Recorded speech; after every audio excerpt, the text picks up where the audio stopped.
हावड़ा में कर सकते हैं रैलियां। ये सूत्रों के हवाले से बड़ी खबर आ रही है। देखिए, इससे पहले भी ये बात दिलीप घोष की तरफ से कही गई थी कि अब हर महीने बंगाल जाएंगे गृह मंत्री अमित शाह। जिस तरह का जनाधार जनसैलाब वहां पर देखने को मिला था अभी पिछली रैली के दौरान, उसके बाद देखिए विधानसभा चुनाव से पहले ये काफी अहम दौरा 12 जनवरी वो तारीख हो सकती है जब अमित शाह एक बार फिर से बंगाल जा सकते हैं।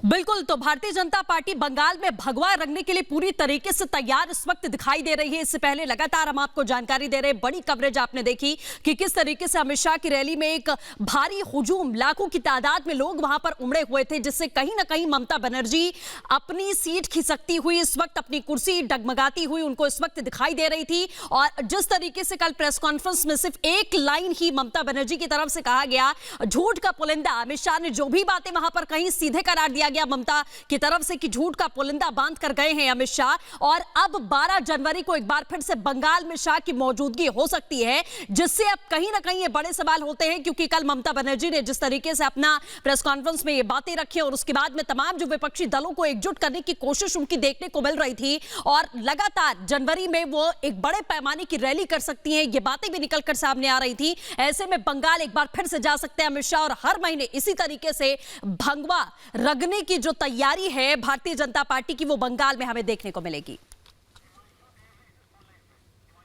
और हिमांशु हमारे साथ फोन लाइन पर जुड़ गए हैं ज्यादा अपडेट के साथ। हिमांशु, बंगाल बीजेपी की तरफ से पहले इस बात की जानकारी दी गई थी कि अमित शाह हर महीने अब विधानसभा चुनाव के पहले तक इसी तरीके से बंगाल जाएंगे। फिलहाल जो जानकारी मिल रही है 12 जनवरी को एक बार फिर से बंगाल के दौरे पर जा सकते हैं गृह मंत्री अमित शाह।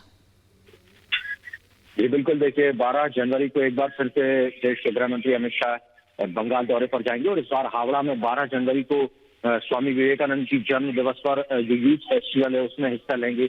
उसे यूथ फेस्टिवल के तौर पर भी मनाया जाएगा और वहां पर एक हावड़ा में बड़ी जनसभा को भी संबोधित करेंगे। तो फिलहाल एक दिन का उनका ये प्रोग्राम बनाया गया है और गृह मंत्री अमित शाह और जेपी नड्डा, ये दोनों का प्रोग्राम तय हुआ था कि जब तक चुनाव होंगे तब तक हर महीने 1-2 दिन के लिए, 3 दिन के लिए जाएंगे ही जाएंगे हर महीने।